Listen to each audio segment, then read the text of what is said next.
Assalamualaikum warahmatullahi wabarakatuh. Alhamdulillahirabbil alamin, wassalatu wassalamu ala asrofil anbiya'i wal mursalin wa ala alihi wa ashabihi ajma'in. Anak-anakku peserta Pondok Ramadan Daring yang saya banggakan, dalam kesempatan yang berbahagia ini, marilah kita senantiasa bersyukur kepada Allah Subhanahu wa Ta'ala, karena syukur yang pertama, kita semuanya telah dipertemukan di dalam bulan Ramadan, walaupun dalam kondisi yang tidak seperti biasanya. Yang kedua kalinya, syukur yang harus kita lakukan adalah sampai saat ini kita masih bisa melakukan Pondok Ramadan walaupun dengan daring. Oleh karena itu, dengan adanya Pondok Ramadan daring atau online ini, marilah kita ikuti dengan seksama. Sebelumnya, mari kita mendoakan dulu kepada para pendiri Yayasan Perguruan Al-Islam Krian serta Bapak Ibu guru yang telah mendahului kita. Al-Fatihah.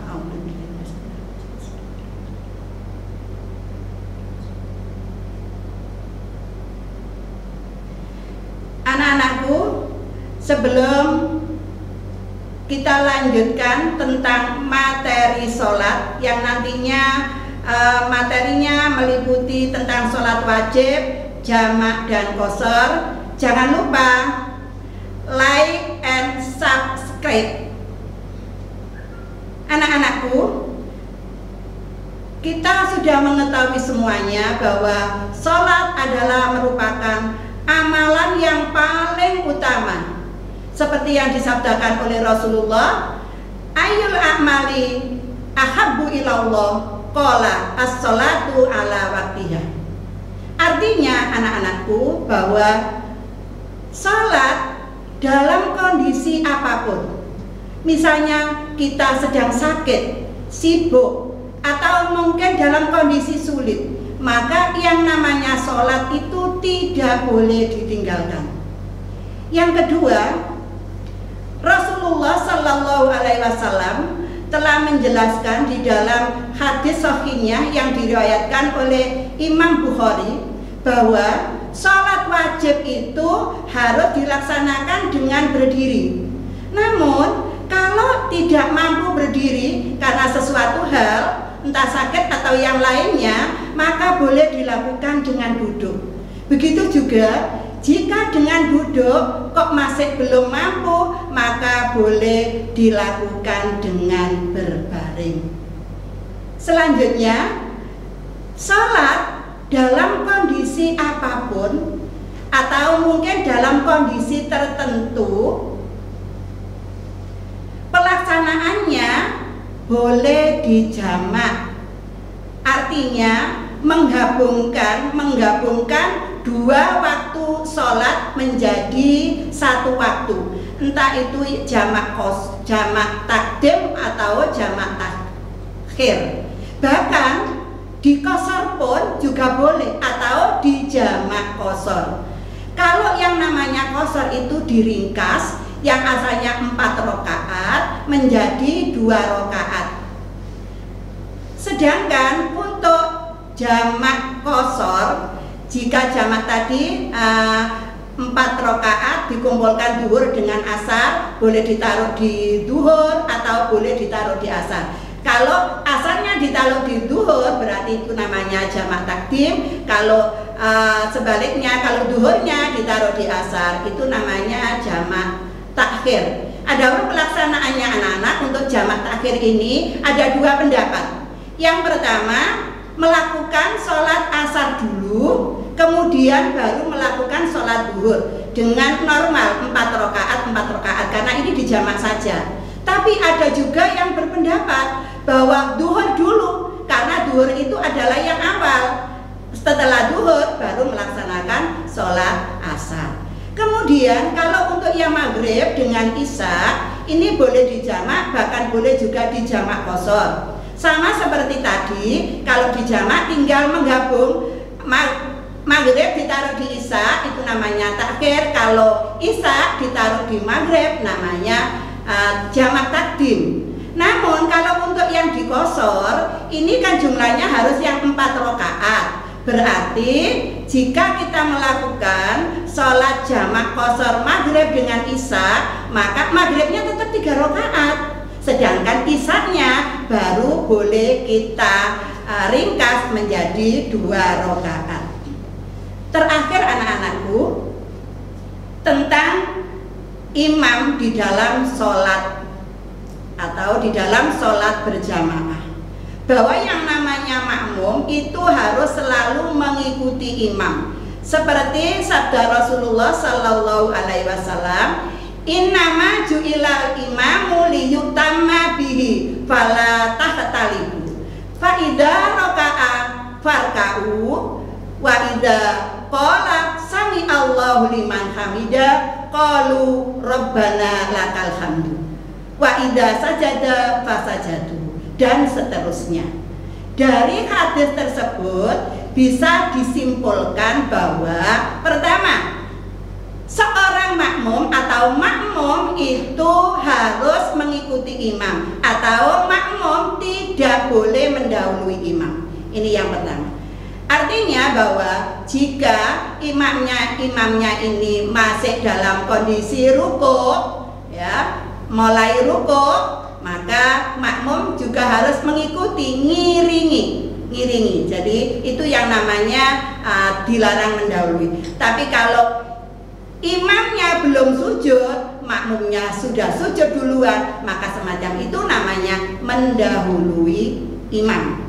Yang kedua, bahwa makmum itu tidak boleh bersamaan dengan imam. Jadi mendahului tidak boleh, bersamaan bareng dengan imam ini juga tidak boleh, karena hadisnya fala tahtalifu, tidak boleh berselisih, harus liyutamma bihi, imam harus diikuti, tidak boleh dibarengi. Jadi namanya diikuti, bukan dibarengi. Yang ketiga, bahwa makmum tidak boleh terlalu telat juga dengan imam. Misalnya imam sudah bangun dari sujud, sudah melaksanakan tasyahud akhir, tapi imam sudah bangun dari sujud, yang namanya makmum itu masih asik sujud, padahal imam sudah melanjutkan tasyahud akhir. Yang semacam ini maka dianggap telat. Jadi tidak termasuk mendahului, tidak termasuk menyamai, tapi telat karena jaraknya terlalu jauh. Ini pun juga tidak boleh, karena hadisnya bunyinya adalah seperti itu. Kecuali yang boleh bersamaan itu adalah ketika membaca amin. Lah, ketika membaca amin ini harus memang bareng dengan imam. Hanya itu aja pengecualiannya. Jadi misalnya imam mengatakan waladhdallin, baru makmum bareng. Ya, kalau imamnya sudah lin selesai, baru makmum ikutin juga mengucapkan amin, sehingga aminnya bareng dengan imam. Katanya sebuah hadis bahwa kalau seperti malaikat itu adalah bareng dengan malaikat itu makmum itu bersamaan atau bareng ketika amin dengan imamnya. Kemudian satu lagi, ketika rukuk, ya, ketika imam mengatakan habis rukuk, bangun dari rukuk, sami Allahu liman hamidah, maka makmum mengatakan Rabbana walakal hamd. Seperti itu penjelasan di dalam sholat materi sholat. Kemudian kalau terkait dengan sholat jamaah itu boleh dilakukan ketika kita ada di tempat. Tapi kalau qashar yang meringkas tadi, maka kita harus di dalam perjalanan. Jadi yang boleh dijamak itu ketika kita sedang sakit, ketika kita mungkin ada hujan lebat dan lain sebagainya, maka boleh dijamak. Tapi kalau qashar, khusus untuk yang qashar itu harus di dalam perjalanan. Kemudian ada lagi yang perlu saya jelaskan kepada anak-anakku sekalian, bahwa ketika kalian melaksanakan sholat di atas kendaraan, maka kalian tidak perlu mencari kiblat. Mana ya kiblatnya? Padahal normalnya ya, kalau kondisi normal itu kita kalau sholat itu kan menghadap ke kiblat. Tapi ini karena di atas kendaraan, kita tidak perlu mencari kiblat, ikutin aja arah daripada kendaraan itu tersebut. Beda dengan orang yang sedang sakit. Orang yang sedang sakit, walaupun dia sholat di atas bed, di atas tempat tidur, maka anak-anak harus menghadapnya ke kiblat. Tidak boleh menghadap semaunya, entah menghadap ke utara, menghadap ke selatan dan seterusnya, tidak boleh. Harus mencari kiblatnya, arah mana kiblat yang tepat ya. Jadi yang tepat baru kita memulai sholat. Adapun untuk yang sakit, ini anak-anakku tidak boleh kita mengkosor, meringkas, karena syaratnya mengkosor tadi kan harus di perjalanan. Tapi kalau untuk di jamak silakan. Jadi kita sedang sakit boleh menjamak sholat. Kita sedang sakit atau mungkin sibuk, tapi ini sesekali saja ya. Sibuk banget itu, tapi ini sesekali saja. Tapi kalau sakit boleh anak-anakku, misalnya anak-anakku sakit selama 1 bulan, maka boleh. Demikian anak-anakku yang perlu saya sampaikan. Nanti kita lanjutkan dengan memperagakan beberapa sholat, misalnya tentang sholat makmum masbuk di atas kendaraan dan seterusnya. Jangan lupa like and subscribe. Yang saya banggakan, dipastikan anak-anak stay at this video, karena ada beberapa pertanyaan yang akan kami berikan. 1. Apakah yang dimaksud sholat itu? Atau dengan istilah lain, jelaskan pengertian tentang sholat.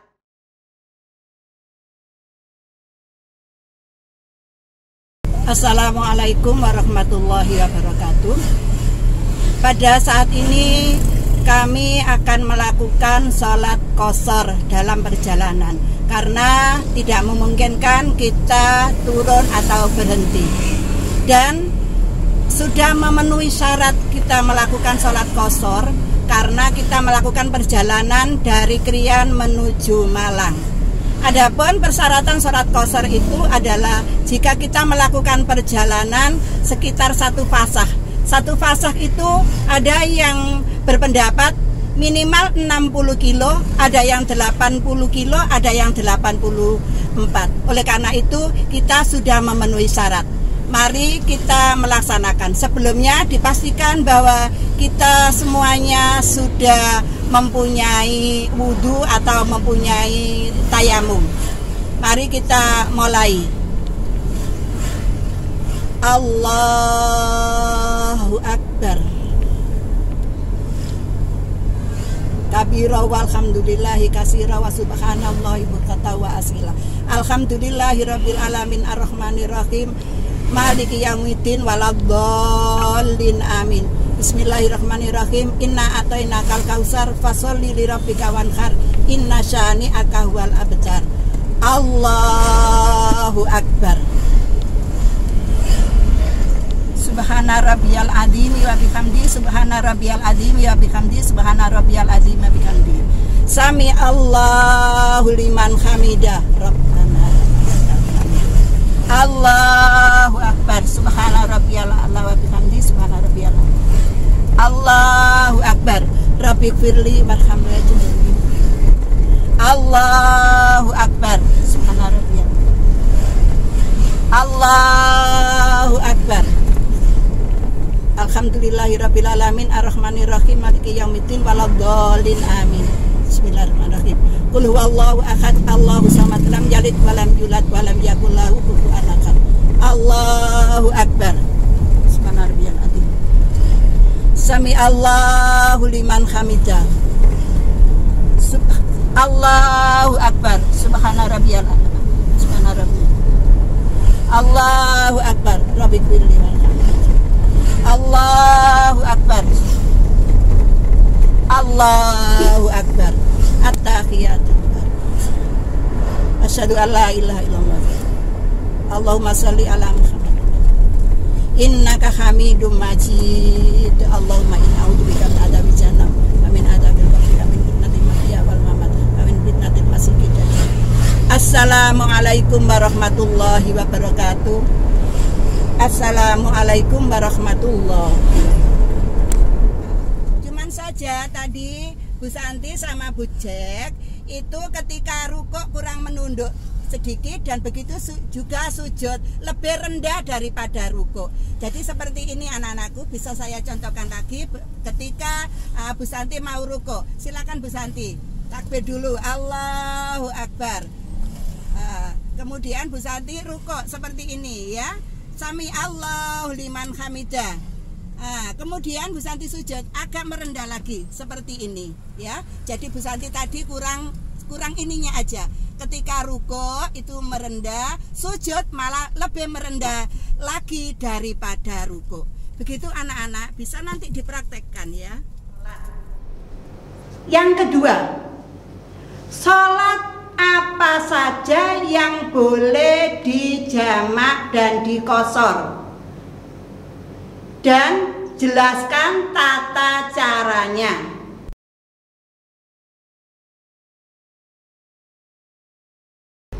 Anak-anak, di sini kami akan memperagakan sholat dengan duduk karena kondisi sedang sakit. Adapun yang akan diperagakan di sini adalah sholat duhur 4 rakaat. Jadi anak-anakku, karena di sini adalah dia di tempat tidur, maka sholatnya 4 rakaat, tidak boleh dikosor.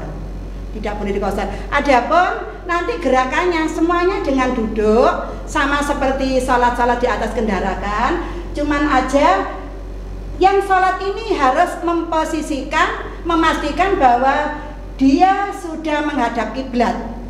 Jadi tidak boleh seperti sholat di atas kendaraan. Jadi harus dipastikan bahwa yang sholat ini adalah sudah menghadap ke kiblat. Jadi salat duhur tetap 4 rakaat ya, nanti dilakukan takbir, rukuk, sujud, semuanya dilakukan mulai awal takbir sampai nanti salam dilakukan dengan duduk, dan gerakan seperti rukuk, sujud cuman hanya dengan duduk, rukuk agak mendoyong, kalau sujud lebih doyong lagi, lebih rendah lagi daripada rukuk. Begitu, monggo Bu dipraktekkan dan dipastikan ini sudah tayamum ya. Jadi kalau belum tayamum anak-anak, maka bisa tayamum dulu, bisa melalui tembok di sini ya, atau bed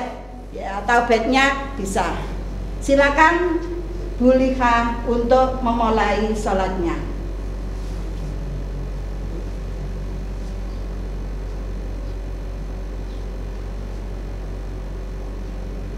Sesuai langsung Allah.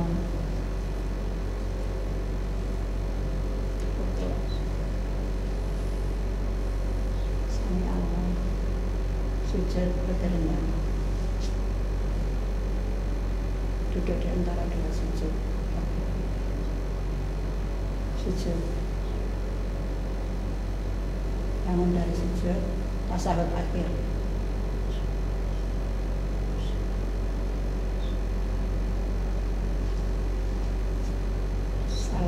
Sebelah kanan.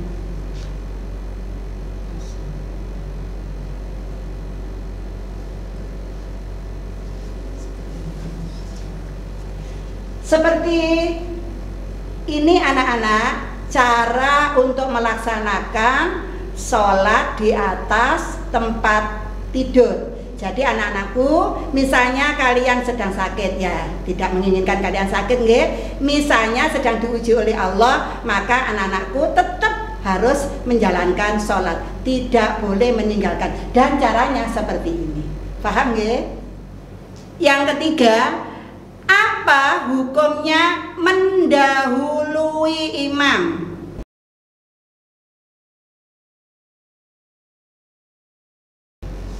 Anak-anak, selanjutnya saya akan mempraktekkan sholatnya orang yang sakit pinggang.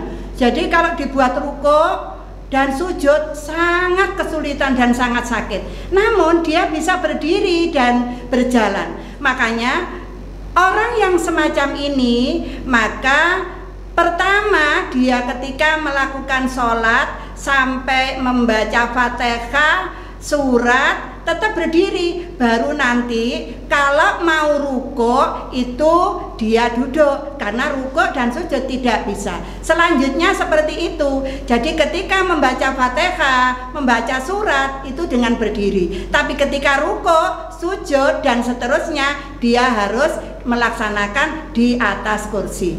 Begini anak-anakku, mari kita ikuti prakteknya. Langkah-langkahnya seperti begini. Pertama takbiratul ihram, kemudian membaca doa iftitah, dilanjutkan membaca Fatihah, kemudian surat. Setelah membaca surat, ketika mau ruku kan kesulitan, maka harus dilakukan dengan duduk. Lanjut melakukan ruku. Subhanallah. Bangun dari ruku, sami Allahu liman hamidah. Kemudian sujud lebih rendah daripada ruku. Jadi kalau ruku tadi seperti itu condongnya, sujud lebih condong lagi, jadi lebih rendah lagi. Bangun dari sujud, duduk di antara dua sujud, kemudian sujud.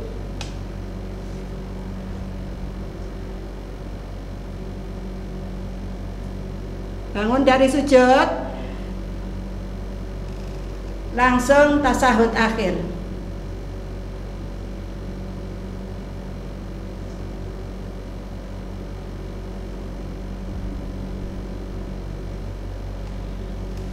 Demikian ini tadi anak-anakku, tata cara melaksanakan sholat bagi orang yang sangat kesulitan ketika rukuk dan sujud. Jadi untuk membaca Fatihahnya termasuk suratnya, ini tiap rakaat harus dilakukan dengan berdiri karena dia mampu berdiri. Tapi ketika rukuk dan sujud termasuk membaca duduk di antara sujud dan seterusnya itu dilakukan dengan duduk.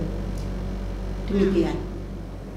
Yang keempat, apakah yang dimaksud dengan makmum masbuk itu? Dan jelaskan pengertian tentang makmum masbuk itu.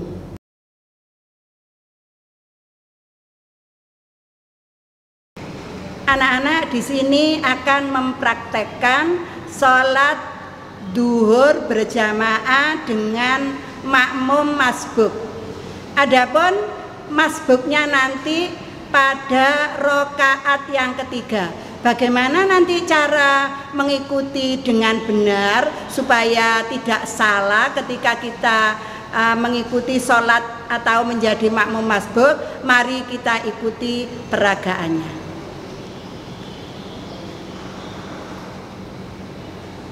Allahu Akbar.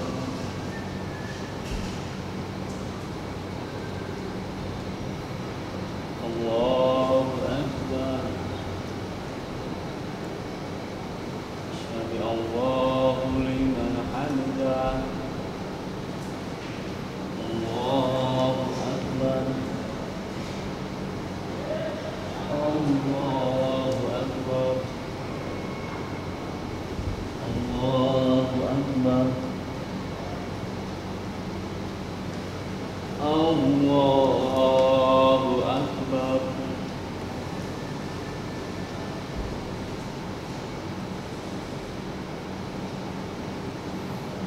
Allahu Akbar. Sami Allahu liman hamidah. Allahu Akbar. Seperti ini anak-anak caranya ketika kita menjadi makmum masbuk. Jadi kita tidak menunggu imamnya itu berdiri. Begitu kita menjumpai imam dalam posisi apapun, sebagai makmum masbuk itu harus mengikuti. Diawali dengan takbiratul ihram, baru mengikuti posisi imamnya. Kalau imamnya sujud ya kita harus sujud. Dan begitu seterusnya.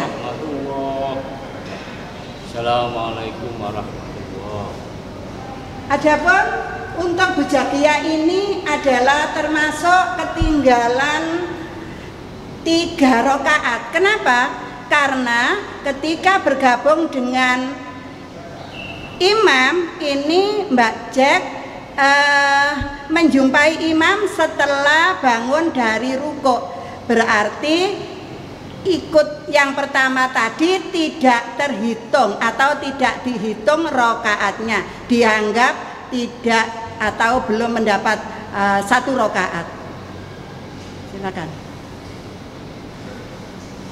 Seperti ini berarti Mbak Jakia harus menambahi sebanyak 3 rakaat.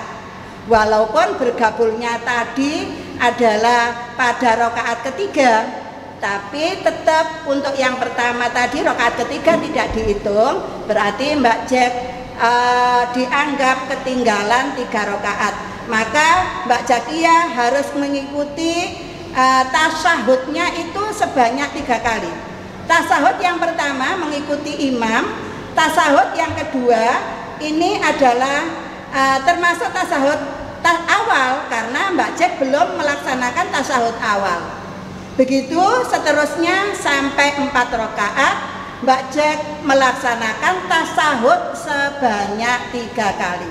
Jadi yang kelima, apa syaratnya jika kita melakukan sholat di atas kendaraan? Artinya kita boleh melakukan sholat di atas kendaraan itu syaratnya kita harus melakukan perjalanan sampai berapa kilo.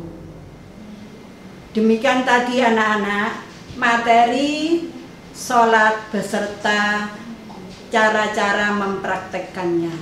Jangan lupa anak-anak membuat resume dan menjawab pertanyaan-pertanyaan, kemudian kirimkan ke guru PABT masing-masing. Dan jangan lupa like and subscribe. Terima kasih. Assalamualaikum warahmatullahi wabarakatuh. Sampai jumpa.